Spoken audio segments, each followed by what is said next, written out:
بسم اللہ الرحمن الرحیم۔ شروع اللہ کے نام سے جو بڑا مہربان نہایت رحم والا ہے۔ لیکن ان کا حکم تھا آج آپ نے ایک لوگوں کی زیارت کے لیے حاضر ہو چکے ہیں، اور پھر مجھے میرے شیخ حضرت مولانا عبد المالک صاحب کا فون آیا کہ آپ نے ہر صورت حاضر ہونا ہے، تو وہاں جانا کینسل کر دیا اور آپ کے پاس حاضر ہوئے ہیں۔ اس شرط پر میں نے حضرت سے کہا کہ میں چلتا ہوں انشاءاللہ، لیکن پھر آپ مجھ سے ایک وعدہ کریں کہ پہلے بیان آپ فرمائیں گے پھر بیان میں کروں گا۔ تو حضرت کو میں ساتھ لے کر آیا ہوں، اور آپ بیان سننے کے لیے خطبہ کے آئے ہیں، تو میں بیان سننے کے لیے آیا ہوں حضرت شیخ صاحب کا۔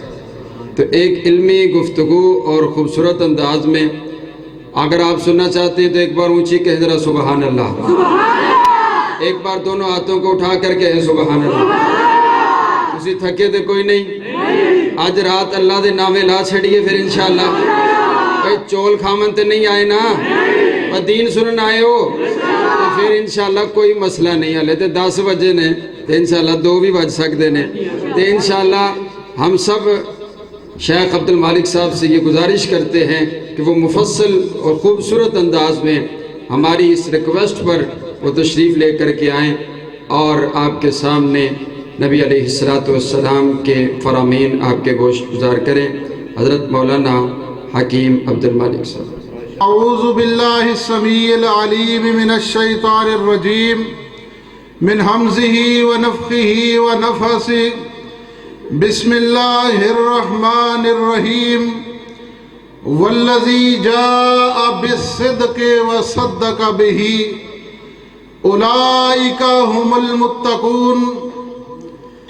خالق رب ارض و سما کی حمد و ثنا کے بعد بے شمار ان گنت لاتعداد درود و سلام امام الانبیاء محمد الرسول اللہ صلی اللہ علیہ وآلہ وبارک وسلم کی ذات گرامی پہ میں بغیر کسی تمہید کے مختصر وقت اندر میرے برادر محترم وکیل صحابہ، میرے مسلک کی جلد اور جان، میرے مسلک کی پہچان، میرے مسلک کا انمول ہیرا ابھرتا ہوا نوجوان خطیب جناب حضرت مولانا علامہ وقاص احمد فاروقی صاحب، ان کے حکم پہ میں چند گزارشات آپ کے سامنے رکھنے کی کوشش کروں گا، اور میرے سے قبل بہت مفصل اور جاندار تحقیق کے اوپر مبنی خطاب ترجمان مسلک اہل حدیث قاری صبغت اللہ احسن صاحب ارشاد فرما چکے ہیں۔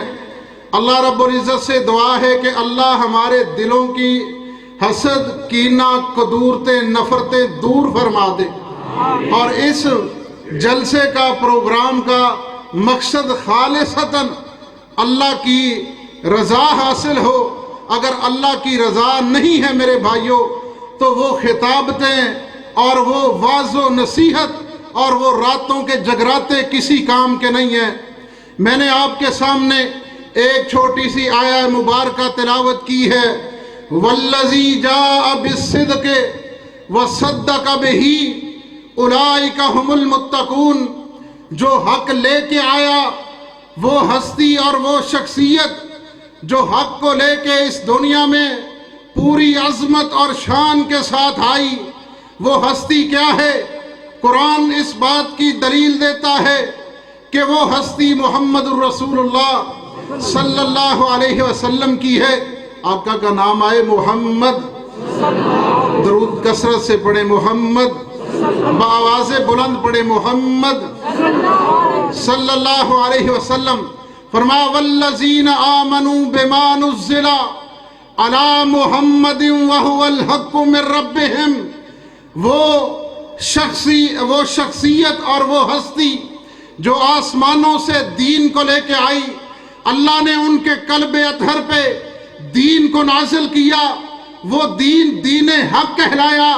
اور دوسری جگہ پہ فرمایا هو الذی ارسل رسولہ بالہدی ودین الحق لیظہرہ علی الدین کلہ۔ آمنہ کے لال محمد الرسول اللہ صلی اللہ علیہ وسلم میرے آقا جو دین لے کے آئے، جو منہج لے کے آئے، جو دعوت فکر لے کے آئے، جو نبوت اور رسالت پہ مبنی پیغام لے کے آئے، وہ دین حق ہے۔ اور اللہ کی مشیت یہ ہے، اللہ کا ارادہ یہ ہے، اللہ سارے ادیان پہ دین محمدی کو غالب کرنا چاہتا ہے۔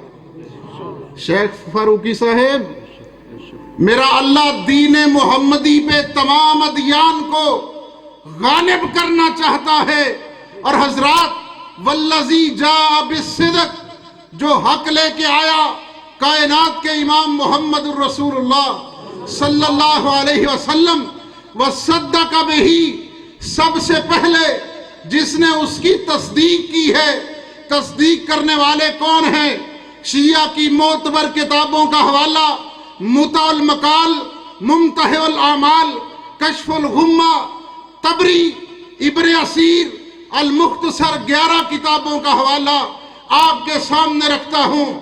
انہوں نے لکھا ہے کہ سب سے پہلے محمد الرسول اللہ صلی اللہ علیہ وسلم کے دین کی تصدیق کی ہے اس روئے زمین پہ، تو وہ ابو بکر صدیق ہے رضی اللہ تعالیٰ عنہ۔ وہ صدیق اکبر ہیں جنہوں نے ہر لمحے پہ محمد الرسول اللہ صلی اللہ علیہ وسلم کا ساتھ دیا ہے۔ بخاری کے اوراق میرے سامنے کھلے ہیں، اپنی بات کا ذمہ دار ہوں۔ اللہ کے نبی علیہ السلام نے بیت اللہ کے صحن کے اندر لوگوں کو اسلام کی تبلیغ، اللہ کی توحید کا پرچم بلند کیا ہے، ان کے سامنے دعوت توحید رکھی ہے۔ ان لوگوں نے کیا کیا؟ مکے کے وڈیروں نے، مکے کے سرداروں نے میرے مصطفیٰ علیہ السلام کو زد و کوب کیا ہے، مارنا شروع کیا ہے۔ میرے مصطفیٰ علیہ السلام کو یہ مار رہے ہیں۔ بخاری کے اوراق ہیں، ادھر سے صدیق اکبر، سب کہہ دو رضی اللہ تعالیٰ عنہ آتے ہیں۔ بات کہی تو کیا کہی؟ کہا اتقتلون رجلا ان یقول ربی اللہ، کاش تیرے دل کے اندر جان ہو، جگر ہو، ان الفاظ کو درد جگر کے ساتھ، درد جگر سے سمجھتا ہو۔ اللہ کی قسم رونا شروع ہو جاتا ہے، انسان رونگٹے کھڑے ہوتے ہیں۔ ایک طرف مکے کے مشرکین کی مخالفتیں ہیں، ان کی تکلیفیں ہیں، ان کی مصائب ہیں، ان کے آلام ہیں، ان کی تکلیفیں ہیں۔ ایک طرف سینہ سپر ہو کے اکیلا صدیق اکبر آ کے کہتا ہے اتقتلون رجلا ان یقول ربی اللہ۔ اور مکے کے لوگوں تمہیں کیا ہو گیا ہے؟ تم ابو بکر صدیق رضی اللہ تعالیٰ عنہ نے کہا تم اس آدمی کو مارتے ہو جو یہ کہتا ہے میرا رب اللہ ہے۔ ہم سب کا رب کون ہے؟ بولیے بولیے کون ہے؟ اگر آپ سوئے رہے تو فاروقی صاحب کا خطاب نہیں ہونا، سننا چاہتے ہیں تو ہمارا رب کون ہے؟ صدیق اکبر رضی اللہ تعالیٰ عنہ نے مردوں میں سے سب سے پہلے اسلام کو قبول کیا ہے۔ ابھی آغاز ہے، اسلام کا ابتدائی دورہ ہے۔ صدیق اکبر کو پکڑ لیتے ہیں، میرے نبی کو چھوڑتے ہیں۔ صدیق اکبر کو کہتے ہیں پکڑ لو اس صدیق کو، یہ نبی کا حمایتی بن کے آیا ہے، یہ نبی کا مددگار ہے۔ ابو بکر صدیق کو پکڑا رضی اللہ تعالیٰ عنہ۔ وہ صدیق تیری عظمت کو سلام پیش کرتا ہوں۔ صدیق نے اپنی جان کو ہتھیلی پہ رکھ کے یہ ثابت کر دیا یہ جان دی ہوئی اس رب کی ہے، حق تو یہ ہے کہ حق ادا نہ ہوا۔ نعرہ تکبیر، اللہ اکبر، نعرہ تکبیر، اللہ اکبر، کے حق اہل حدیث زندہ باد، حضرت مولانا عبد المالک صاحب زندہ باد، شان صحابہ زندہ باد، شان صدیق اکبر زندہ باد، نعرہ تکبیر، اللہ اکبر۔ ابو بکر صدیق سب کہہ دو رضی اللہ تعالی عنہ۔ کوئی ان کی شان پہ، ان کی عظمت پہ بھونکے گا تو گویا ایسے ہی ہے جیسے چاند کی طرف منہ کر کے کوئی بندہ تھوکتا ہے، وہ تھوک اس کی چاند کے چہرے پہ نہیں پڑے گی، الٹا اس کے منہ پہ آ جائے گی۔ رب کبریا کی قسم ہے، صدیق نے جان ہتھیلی پہ رکھ کے جان کی پرواہ نہیں کی، جان کی پرواہ کیے بغیر نبی علیہ السلام کا دفاع کیا ہے۔ صدیق کو اتنا مارا گیا، اتنا مارا گیا، صدیق بے ہوش ہو جاتے ہیں۔ جب ہوش آتی ہے، والدہ کھڑی ہے، بیوی کھڑی ہے، کہتی ہے صدیق یہ شہد کا پیالہ ہے، یہ دودھ کا پیالہ پی لو، ظالموں نے بڑا مارا ہے۔ صدیق نے بات کہی تو کیا کہی، رب کبریا کی قسم ہے، میرے اور تیرے ایمان کو سنبھالا دینے کے لیے، مضبوط کرنے کے لیے، صدیق کے لیے اپنا عقیدہ اور نظریہ اور منہج صاف کرنے کے لیے ایک ہی جملہ صدیق کا کافی ہے۔ صدیق نے کہا رضی اللہ تعالیٰ عنہ، کہتے ہیں جب تک اتنی دیر تک صدیق نہ کچھ کھائے گا نہ کچھ پیے گا جب تک مجھے اس بات کا پتہ نہیں چلتا کہ میرے مصطفیٰ محمد الرسول اللہ صلی اللہ علیہ وسلم کا کیا حال ہے۔ اسلام کو ان لوگوں نے جانوں کے نظریے، اور میرے بھائیوں انہوں نے جانیں پیش کی ہیں، اپنا آپ کھپا دیا ہے۔ پھر صدیق اکبر رضی اللہ تعالیٰ عنہ، واہ صدیق تیری کیا عظمت ہے، کوئی ایک ایسا مقام، کوئی ایک ایسی جگہ، کوئی مائی کا لال ثابت نہیں کر سکتا کہ اسلام لانے کے بعد صدیق اکبر رضی اللہ تعالیٰ عنہ نے کوئی ایک ایسا لمحہ ہو جو محمد الرسول اللہ صلی اللہ علیہ وآلہ وبارک وسلم کے شانہ بشانہ نہ ہو، نبی کے قدم بقدم نہ ہو، نبی کے پیچھے نہ چلے ہوں۔ نبی نے اشارہ ابرو کیا ہے، اللہ کی قسم صدیق نے جان کا نذرانہ پیش کرنے کے لیے اپنی جان ہتھیلی پہ رکھ کے سامنے پیش کر دی، اور وہ صدیق اکبر رضی اللہ تعالیٰ عنہ میرے بھائیوں اسلام لانے سے پہلے نہ کبھی شراب پی ہے، نہ کبھی بت پرستی کی ہے، کسی اور کی پوجا نہیں کی۔ ادھر سے نبی علیہ السلام نے اللہ کی توحید، دعوت توحید لوگوں کے سامنے رکھی ہے۔ صدیق نے کہا رضی اللہ تعالیٰ عنہ، صدیق کیا کہتے ہیں، کسی نے نبی کی نبوت کے معجزات کو دیکھا، دلائل کو دیکھا۔ صدیق نے کہا میں تاجر تھا، میرے معاملات تھے محمد الرسول اللہ صلی اللہ علیہ وسلم کے ساتھ، جو نبی معاملات میں کھڑا ہے وہ جھوٹا نہیں ہو سکتا۔ صدیق کو دلائل کی ضرورت نہیں ہے، صدیق آمنا و صدقنا کہتا ہے، کلمہ پڑھ کے دائرہ اسلام کے اندر داخل ہو جاتا ہے۔ یہ وہ صدیق اکبر رضی اللہ تعالیٰ عنہ۔ پھر بخاری کی حدیث، اللہ کے نبی صلی اللہ علیہ وسلم نے کتنے ایسے موقع ہیں، مواقع ہیں کہ جب بھی اسلام نے پکارا ہے، اسلام نے بلایا ہے، رب کبریا کی قسم اٹھا کے کہتا ہوں صدیق آپ کو پہلے نمبر پہ نظر آئے گا۔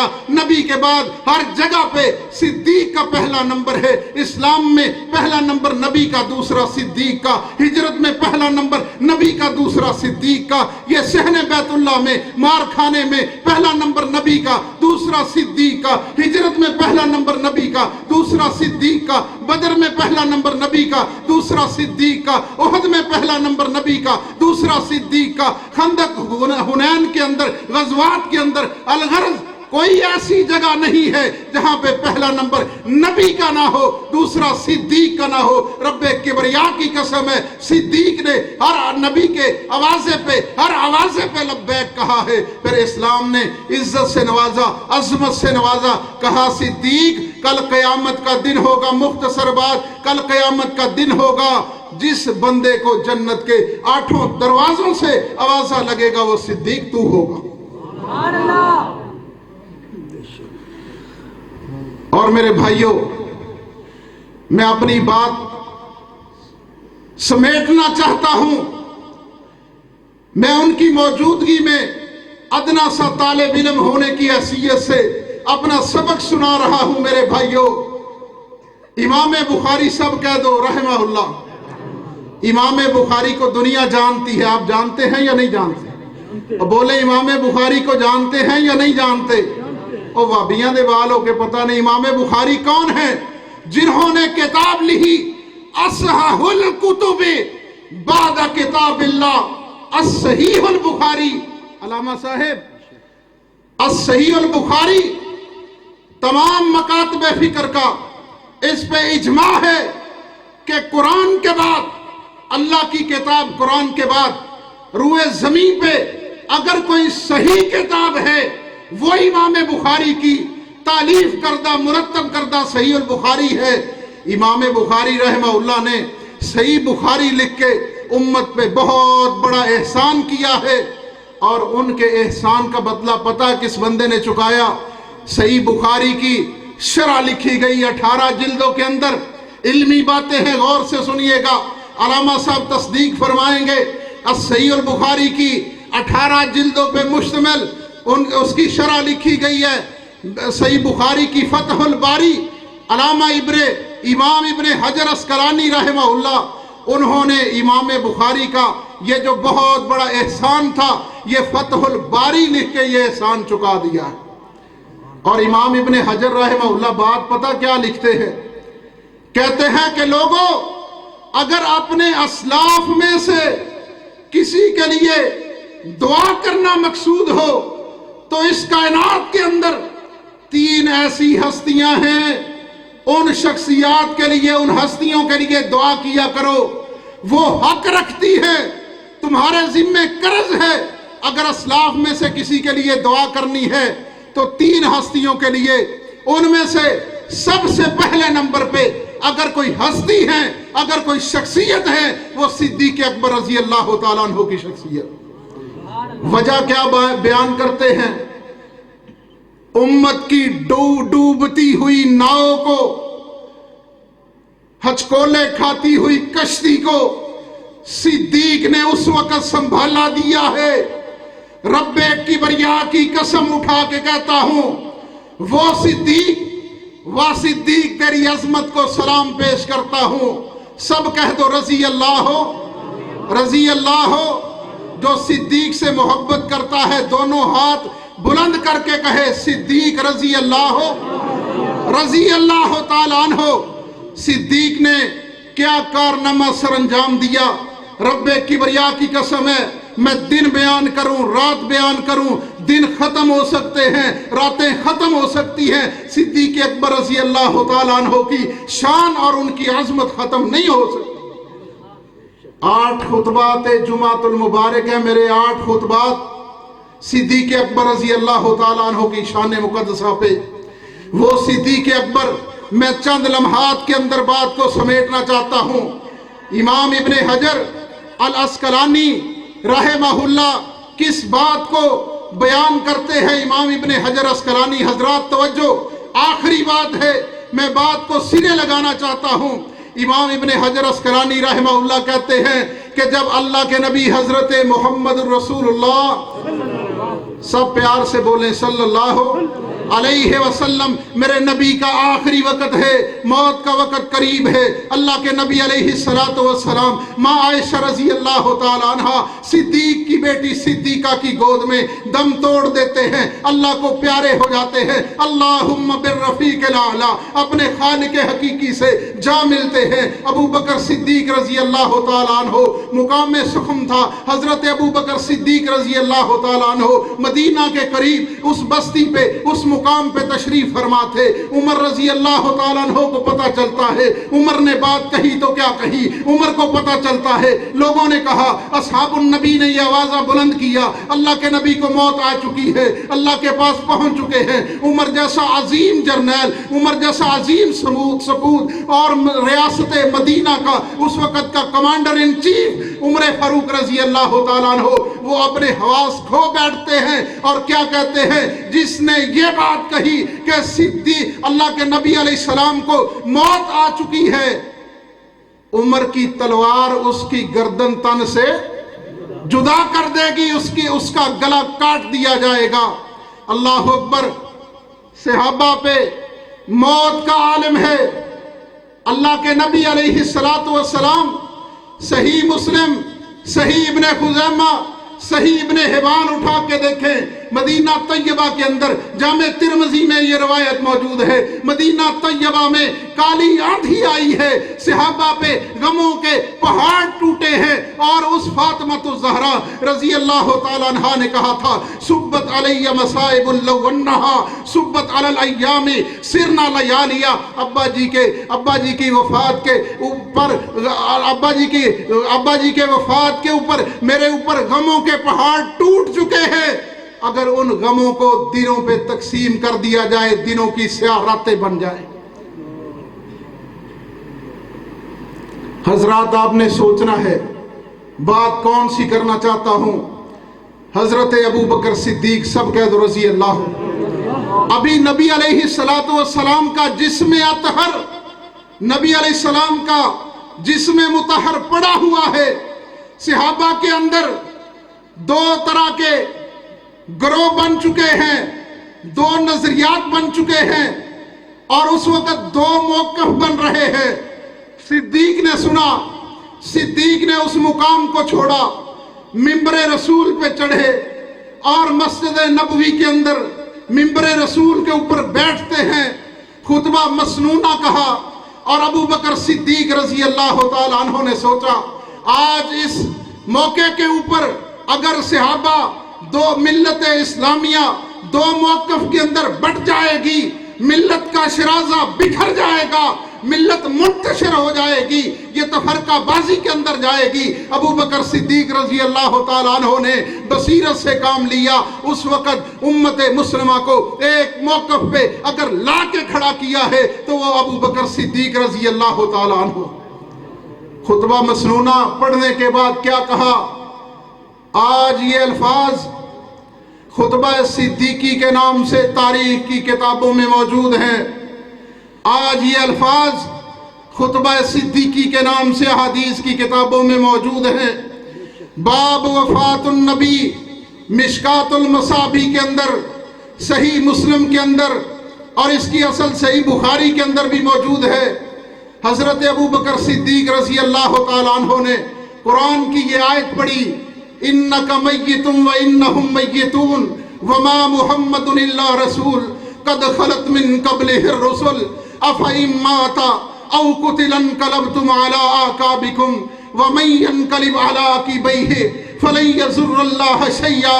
صدیق نے یہ آیت پڑھی، نبی علیہ السلام اللہ کے رسول ہیں، ان سے پہلے بھی رسول گزر چکے ہیں، ان کے جانے کے بعد اگر تم اپنے دین سے پھر جاؤ گے تم اللہ کا کچھ بھی نہیں بگاڑ سکو گے، اپنا ہی نقصان کرو گے۔ ساتھ صدیق نے کلمات کہے تو کیا کہے، رب کبریا کی قسم ہے، صدیق نے ایک ہی جملہ بولا ہے، ایک ہی جملے کو گویا ایسے کہ صدیق نے بہت بڑے سمندر کو ایک کوزہ کے اندر بند کر دیا۔ فرمایا من کان منکم یعبد اللہ فإن اللہ حی لا یموت، جو تم میں سے اللہ کی عبادت کرتا تھا اس کا رب زندہ ہے، زندہ رہے گا، اس کو موت نہیں آئے گی۔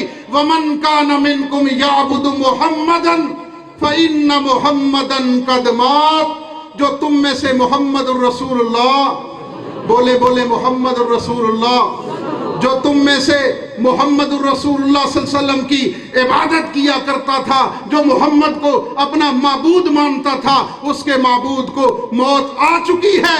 اور پھر فرمایا اللہ کے نبی علیہ السلام، نبی پاک علیہ السلام کے چہرہ مبارک سے چادر کو ہٹایا ہے، اور پھر صدیق اکبر نے کلمات یہ کہے کہ اللہ کے نبی علیہ السلام، ساتھ صدیق رو رہے ہیں، ساتھ فرمایا اللہ کی قسم آپ پہ ایک ہی موت ہے، وہ طاری ہو چکی ہے، اللہ کبھی بھی دو موتوں کو آپ پہ جمع نہیں کرے۔ امت کی ناؤ، امت کی کشتی ہچکولے کھا رہی ہے، ڈوبنے کو ہے۔ صحابہ کے اندر اگر انتشار پڑ جاتا، رب کبریا کی قسم ہے آج اسلام کی تاریخ کیا ہوتی۔ وہ صدیق اکبر رضی اللہ تعالی عنہ جنہوں نے نبی کے دین کو بچایا ہے، نبی علیہ السلام کے منہج کو بچایا ہے، نبی علیہ السلام کے منہج کو، نبی کے نظریے کو بچایا ہے، صحابہ کے سامنے یہ بات ثابت کی ہے جو صدیق کا عقیدہ یہی محمد رسول اللہ کا عقیدہ صلی اللہ علیہ وسلم۔ تو امام ابن حجر اسقلانی رحمہ اللہ کہتے ہیں کہ صدیق اکبر رضی اللہ تعالیٰ عنہ نے موقف صحابہ کے دو ہو رہے تھے، ان کو ایک پہ جمع کیا اور فرمایا نبی علیہ السلام کو موت آ چکی ہے، اللہ کے پاس پہنچ چکے ہیں۔ ادھر سے فاروق اعظم رضی اللہ تعالیٰ عنہ بولتے ہیں، کہتے صدیق تیری عظمت کو سلام پیش کرتا ہوں، تم نے فاروق کو صحیح راستے پہ ڈال دیا ہے، راہ راست پہ لگا دیا ہے۔ عمر غلط موقف پہ تھا، صدیق نے اس کی اصلاح کر دی۔ اور امام ابن حجر اسقلانی صدیاں بیت چکی ہیں، یہ لکھنے پہ مجبور ہوئے کہ اسلاف میں سے اگر کسی کا سب سے پہلے دعا کا حق بنتا ہے کہ اس کے لیے دعا کی جائے، سب سے پہلے سیدنا صدیق اکبر رضی اللہ تعالیٰ عنہ ہیں۔ دوسری دو شخصیات ان کا میں چھوٹا سا تعارف آپ کے سامنے رکھ کے اپنی بات کو ختم کرتا ہوں۔ دوسرے نمبر پہ امام احمد ابن حنبل سب کہہ دو رحمہ اللہ تعالی۔ ان کے دور میں فتنہ خلق قرآن اٹھتا ہے، بادشاہ وقت کہتا ہے قرآن اللہ کی مخلوق ہے۔ احمد بن حنبل کو گدھے پہ بٹھایا گیا، ان کا منہ کالا کر دیا گیا۔ وہ امام احمد بن حنبل رحمہ اللہ کہا کرتے تھے، لوگوں جو جانتا ہے وہ تو جانتا ہے میں احمد ابن حنبل ہوں، جو نہیں جانتا وہ بھی جان لے کہ میں احمد ابن حنبل ہوں، اور میرا موقف یہ ہے قرآن اللہ کی مخلوق نہیں ہے، یہ اللہ کا کلام ہے۔ مخلوق کو زوال ہے، کلام کو زوال نہیں ہے۔ جب سے رب ہے تب سے کلام ہے، جب تک رب رہے گا تب تک کلام رہے گا۔ رب روز ازل سے ہے، روز ابد تک رہے گا۔ رب کا کلام بھی روز ازل سے ہے، روز ابد تک رہے گا۔ امام احمد ابن حنبل رحمہ اللہ جیل میں گئے، چور نے کہا مجھے مارا جاتا، پیٹا جاتا، غلط موقف پہ ہوتا ہوں، میں ڈٹ جاتا ہوں۔ امام صاحب آپ تو صحیح موقف پہ ہیں، اگر آپ بدلیں گے تو بتلائیں قرآن کی اسلام کی تاریخ بدلے گی، تم نے ڈگمگانا نہیں ہے۔ احمد ابن حنبل کہا کرتے تھے مجھے تو چور کی بات نے تقویت دی ہے۔ اور امام احمد بن حنبل رحمہ اللہ جیل کے اندر ان کے ساتھ ظلم انہوں نے برداشت کیا ہے، اذیتیں برداشت کی ہیں، لیکن یہ بتلا دیا کہ قرآن اللہ کی مخلوق نہیں ہے، اللہ کا کلام ہے۔ جب سے رب ہے تب سے کلام ہے، جب تک رب رہے گا تب تک اس کا کلام جاری و ساری رہے گا۔ امام احمد بن حنبل رحمہ اللہ کا جنازہ اٹھا اسی موقف کی بنیاد پہ کہ احمد بن حنبل اللہ کے قرآن کو رب کا کلام مان رہا ہے، لوگوں کے سامنے نظریہ پیش کیا۔ امام ابن حجر رحمہ اللہ کہتے ہیں دوسرے نمبر پہ امت مسلمہ میں سے، اسلاف میں سے اگر کسی کا تم پہ دعا کا حق بنتا ہے، تمہارے اوپر قرض ہے، تو وہ حضرت امام احمد بن حنبل رحمہ اللہ کے لیے دعا کرے۔ انہوں نے بھی لوگوں کو ایک موقف کے اوپر لا کے کھڑا کیا۔ اور تیسرے نمبر پہ امام ابن تیمیہ سب کہہ دو رحمہ اللہ تعالی۔ تاتاریوں کا فتنہ ہے، فتنہ حدیث ہے، انکار حدیث، لوگ حدیث کا انکار کرتے ہیں، اور امام صاحب نے ایسے اصول وضع کیے، لوگوں کو حدیث کی اہمیت، حمیت اور حجیت حدیث پہ درس دیا ہے، اپنے علم سے موتی بکھیرے ہیں۔ رب کبریا کی قسم ہے یہ تینوں ہستیاں ایسی ہیں۔ امام ابن حجر رحمہ اللہ یہ لکھنے پہ مجبور ہو گئے اگر کسی کا دعا کا حق بنتا ہے سب سے پہلے صدیق اکبر رضی اللہ تعالیٰ عنہ، دوسرے نمبر پہ امام احمد بن حنبل رحمہ اللہ، تیسرے نمبر پہ امام ابن تیمیہ رحمہ اللہ۔ تو میرے بھائیوں، حضرت صدیق اکبر رضی اللہ تعالیٰ عنہ وہ عظیم ہستی ہیں، وہ عظیم شخصیت ہیں کہ آج جب اللہ کو پیارے ہو رہے ہیں، ایک وقت آیا خلافت کا بار ان کے کندھوں پہ آیا ہے۔ اتنی نرم دل شخصیت ہے، 2.25 سال انہوں نے ملت اسلامیہ کی، سلطنت اسلامیہ کی انہوں نے حضرت صدیق اکبر رضی اللہ تعالیٰ عنہ نے خدمت کی ہے۔ اللہ کو پیارے ہو جاتے ہیں۔ غار کے اندر بھی پہلا نمبر نبی کا تھا، دوسرا صدیق کا۔ مزار کے اندر بھی پہلا نمبر نبی کا، دوسرا صدیق کا۔ جو صدیق کے بارے میں بھونکتا ہے، رب کبریا کی قسم ہے وہ کذاب ہے، وہ دجال ہے۔ اس کے دجل کو انشاءاللہ دنیا کے سامنے ننگا کرتے رہیں گے، اس کے کذب کو دنیا کے سامنے ننگا کرتے رہیں گے۔ صدیق کی عظمت کل بھی زندہ تھی، آج بھی زندہ و جاوید ہے۔ شوق سے سن رہا تھا زمانہ داستاں، ہم ہی تھک گئے داستاں کہتے کہتے۔ وآخر دعوانا الحمدللہ رب العالمین۔ کلیم اسلامک سینٹر، آج کے پروگرام کی CD عبداللہ کلیم صاحب تشریف لائن سے مل جائے گی۔